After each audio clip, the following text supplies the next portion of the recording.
Hello children, welcome back to your channel Study with Poonam ma'am. तो class 8 बेटा जी आज हम पढ़ेंगे चतुर्दशः पाठः आर्यभट्टः अर्थात पाठ 14 आर्यभट्ट। भारतवर्ष की अमूल्य निधि है ज्ञान विज्ञान की सुदीर्घ परंपरा। इस परंपरा को संपोषित किया प्रबुद्ध मनीषियों ने।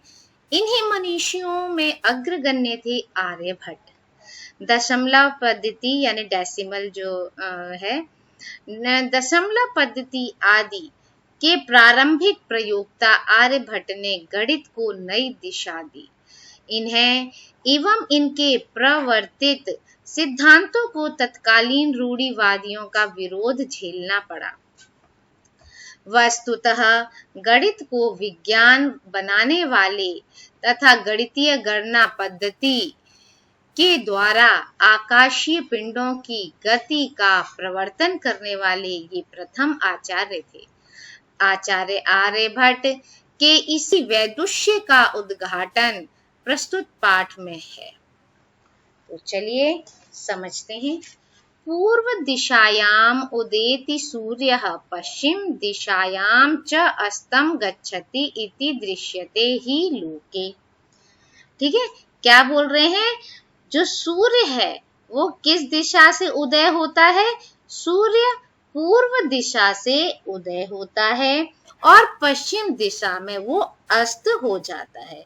यह देखा जाता है ना? यही संसार में देखते हैं हम कि पूर्व से सूर्य उगता है और पश्चिम में डूब जाता है। परम न अनेन अवबोध्य मस्ति यत् सूर्यो गतिशील इति। परंतु लेकिन क्या है, इससे यह नहीं हमको समझना चाहिए कि सूर्य गतिशील है। मतलब सूर्य पूर्व दिशा से उग रहा है, पश्चिम में जा रहा है, पूर्व से उग रहा है, पश्चिम में जा रहा है, तो इसका मतलब ये नहीं है कि सूर्य चल रहा है, सूर्य गतिमान है ना? इसका मतलब ये नहीं है। सूर्य क्या है? सूर्योचलः पृथ्वी च चला या स्वकीये अक्षे घूर्णति इति सांप्रतं सुस्थापितः सिद्धान्तः। सूर्य क्या है? सूर्य स्थिर है और पृथ्वी गतिशील है, पृथ्वी चलायमान है, चलती है, जो कि अपने अक्ष पर घूमती है ना? अपनी धुरी पर घूमती है। आप तो जानते हैं, आपने ज्योग्राफी पढ़ा होगा, साइंस में भी पढ़ा होगा, जो पृथ्वी है वो क्या होती है? वो सूर्य का चक्कर लगाती है और अपनी पृथ्वी पर भी अपने अक्ष पर भी, अपने एक्सिस पर भी वो घूमती है। सिद्धान्तोऽयं प्राथम्येन येन प्रवर्तितः स असीत महान गणितज्ञः ज्योतिर्विच्च आर्यभट्टः।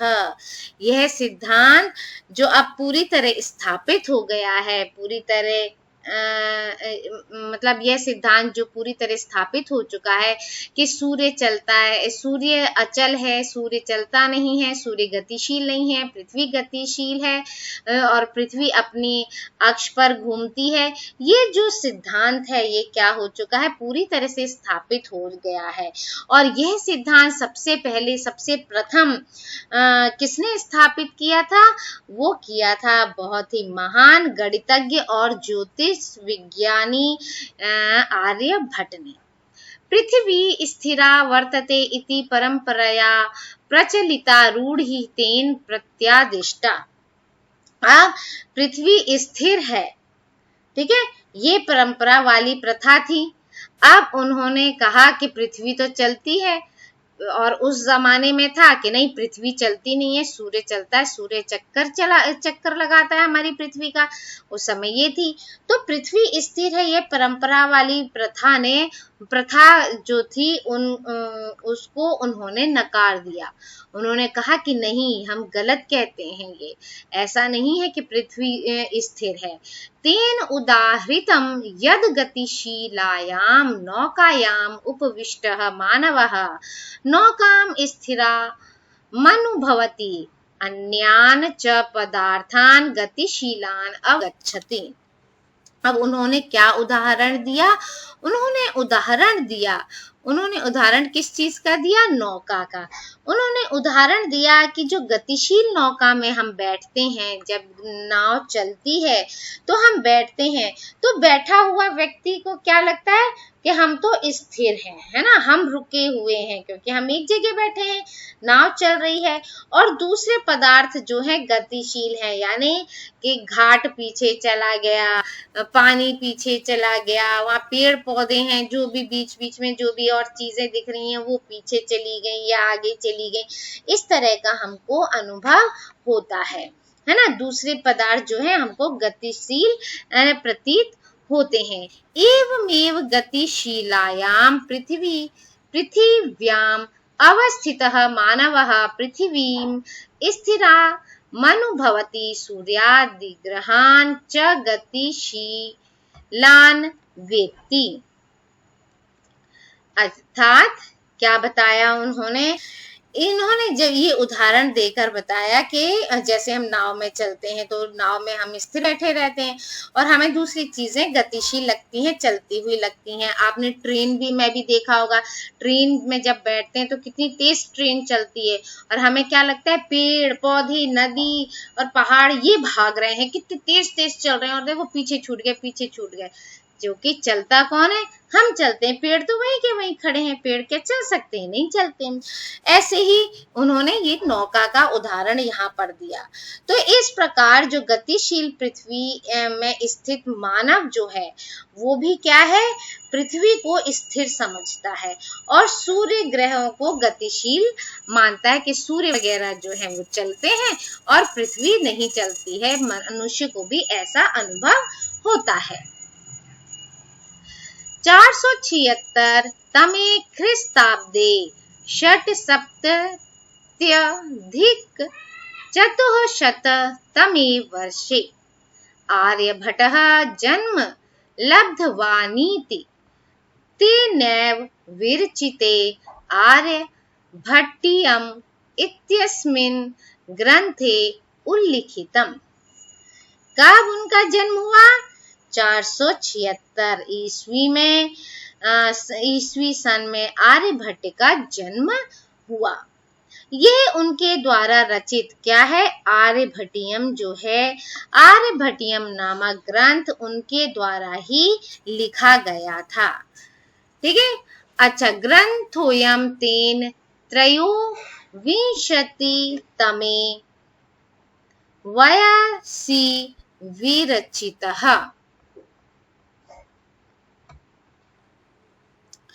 उन्होंने यह ग्रंथ अपने 23 साल के जब थे तब उन्होंने लिखा था इस ग्रंथ को। किस ग्रंथ को? आर्यभट्टियम को। ऐतिहासिक स्रोतों भी ज्ञायते यत् पाटलिपुत्रं निकषा आर्यभट्टस्य वेधशाला आसीत्। जो ऐतिहासिक स्रोत हैं उनसे हमें पता चलता है कि पाटलिपुत्र फिलहाल कहाँ है, जिसे हम पटना कहते हैं, उसे पहले पाटलिपुत्र कहा जाता था। तो पाटलिपुत्र के पास आर्यभट्ट की क्या थी? एक वेधशाला थी। अनेन इदम अनुमीयते यत् तस्य कर्म भूमि पाटलिपुत्रमेव आसीत्। और इससे हम ये अनुमान लगा सकते हैं, हम अनुमान किया जाता है कि उनकी कर्म भूमि जो है वो पाटलिपुत्र ही थी। आर्यभट्टस्य योगदानं गणित ज्योतिषा संबद्धं वर्तते यत्र संख्यानाम् आकलनं महत्तम आदधाति। आर्यभट्ट का जो योगदान है किसमें? गणित में और ज्योतिष में, ज्योतिष से जो संबंधित है, इनमें उनका बहुत अधिक योगदान रहा है। उन्होंने गणित और ज्योतिष के लिए ही आगे उन्होंने बहुत काम किया है। इनमें संख्याओं का आकलन, गणना वगैरह करना, संख्या नाम आकलनम, इनकी गणना करना, इनका महत्व बताया गया है। ये बहुत ही वैल्यूएबल है हमारे लिए। आर्यभट्ट फलित ज्योतिष शास्त्रे न विश्वसिति स्म। आर्यभट्ट जो है फलित ज्योतिष शास्त्र में विश्वास नहीं करते थे। गणितीय पद्धत्या आकलन न माधृत एव तेन प्रतिपादितम यद ग्रहणे राहु केतु नाम को दानवो नास्ति कारणम। उन्होंने क्या कहा कि वो फलित ज्योतिष शास्त्र में विश्वास नहीं करते थे, वो गणितीय पद्धति में विश्वास करते थे। और गणितीय पद्धति से किए गए जो भी आकलन होते थे उनको ही आधार मानकर उन्होंने बहुत सारी चीजों का प्रतिपादन किया। इसमें से एक था जैसे राहु केतु, हमारे वहाँ था ना, अरे सूर्य ग्रहण हो गया, ओ राहु खा गया, सूर्य को राहु खा जाता है, कि वो केतु खा जाते हैं। इस तरह की जो उस जमाने में प्रचलित थी कथाएं, उनके बारे में उन्होंने क्या कहा कि जो ये ग्रहण होते हैं, ग्रहण में राहु केतु कोई राक्षस कारण नहीं होता है। उन्होंने क्या बताया कि ये कोई दानव, ये राक्षस कोई कारण नहीं होते हैं ग्रहण होने के। उन्होंने बोला तत्र तु सूर्य चंद्र पृथ्वी इति त्रीणि एवकार रानी। उन्होंने कहा ये राहु केतु कारण नहीं है कि हमारा ये ग्रहण पड़ रहा है या कुछ हो रहा है, इसमें सूर्य चंद्रमा और पृथ्वी ये तीन कारण होते हैं। कौन कारण होते हैं? सूर्य चंद्रमा पृथ्वी ये कारण होते हैं, ना कि राहु केतु कोई राक्षस। ऐसे कोई राक्षस नहीं है। सूर्यं परितः भ्रमन्त्याः पृथिव्याः चंद्रस्य परिक्रमा पथेन संयोगाद ग्रहणम भवति। उन्होंने क्या बोला? ये तीन कारण बताए कि पृथ्वी, सूर्य और चंद्रमा, ठीक है, ये कारण होते हैं। सूर्य के चारों ओर घूमती हुई पृथ्वी जो है, चंद्रमा के परिक्रमा पथ से संयोग होने के कारण ग्रहण होता है। आप तो सभी जानते हैं, जब पृथ्वी है, सूर्य है, चंद्रमा है, पृथ्वी भी सूर्य का चक्कर लगाती है और चंद्रमा पृथ्वी का लगाता है। जब ये क्या होते हैं, एक दूसरे के बीच में आ जाते हैं और एक लाइन में आ जाते हैं, तब इस तरह के ग्रहण होते हैं। जब पृथ्वी जो है, अभी देखिए आगे बताएंगे, यदा पृथिव्याः छायापातेन चंद्रस्य प्रकाशः अवरुद्धयेत् तदा चंद्र ग्रहण भवति। चंद्र ग्रहण कब होता है? अभी मैंने बताया जैसे आपको ये तीनों एक लाइन में आते हैं, लेकिन चंद्र ग्रहण कब होगा? जब पृथ्वी की जो छाया है पड़ने से चंद्रमा का प्रकाश रुक जाता है। सूर्य चंद्रमा के बीच में क्या आ जाती है? पृथ्वी आ जाती है। पृथ्वी छुपा लेती है जब चंद्रमा को, तब चंद्र ग्रहण होता है। वैसे ही तथा पृथ्वी सूर्य योः मध्ये समागतस्य चंद्रस्य छायापातेन सूर्य ग्रहणम दृश्यते। वैसे ही पृथ्वी और सूर्य के बीच में जब चंद्रमा की छाया पड़ती है तो वो सूर्य ग्रहण पड़ जाता है और हमें सूर्य दिखाई नहीं देता, सूर्य को छुपा लेता है चंद्रमा। तो इस तरह से ये ग्रहण पड़ते हैं। समाजे नूतनानां विचाराणां स्वीकरणे प्रायः सामान्य जनाः काठिन्यम् अनुभवन्ति। अब समाज में तो राहु केतु राक्षस ये सब चल रहा था, तो उस समाज को ये नए विचार अपनाने में क्या हुआ, प्रायः सामान्य लोगों को कठिनाई होने लगी, कठिनाई का अनुभव करने लगे।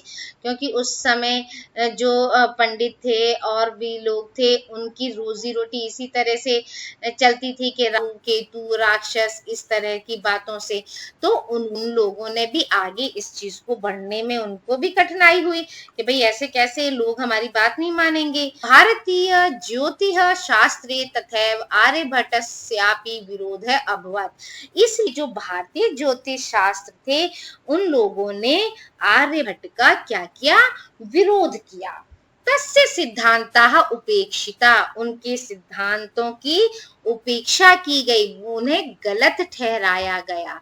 स पंडित न्यायिनाम उपहास पात्रम जातः। अच्छा, वे क्या गए, उनके सिद्धांतों की उपेक्षा की गई और वे स्वयं को विद्वान मानने वाले लोगों में उपहास के पात्र बन गए। सब लोगों ने उनकी हंसी उड़ाई। पुनरपि तस्य दृष्टिः कालातिगामिनी दृष्टा। और मतलब इससे क्या हुआ, फिर भी उनकी दृष्टि जो थी किनकी, आर्यभट्ट की, वो काल को लांघने वाली थी, समय को जानने वाली थी। आधुनिक है, वैज्ञानिक है, तस्मिन् तस्य च सिद्धांते समादरः प्रकटितः। जो आधुनिक वैज्ञानिक हैं, आधुनिक वैज्ञानिकों के द्वारा उनमें वे उनके सिद्धांतों में आदर प्रकट किया गया। उन्होंने माना कि हाँ, उन्होंने सही बात कही थी। अस्मादेव कारणाद अस्माकं प्रथमोपग्रहस्य नाम आर्यभट्ट इति कृतम्। इसलिए इसी वजह से जो हमारा पहला उपग्रह था, हमने जो पहला उपग्रह छोड़ा था, उसका नाम क्या रखा गया था, आर्यभट्ट रखा गया था। वस्तुतः भारतीयायाः गणित परंपरायाः अथ च विज्ञान परंपरायाः असौ एकः शिखर पुरुषः आसीत्। और वास्तव में तो भारतीय गणित परंपरा का और विज्ञान परंपरा के शिखर पुरुष थे आर्यभट्ट। इस तरह से इस वीडियो में इतना ही। Thank you. Like, share and subscribe my channel.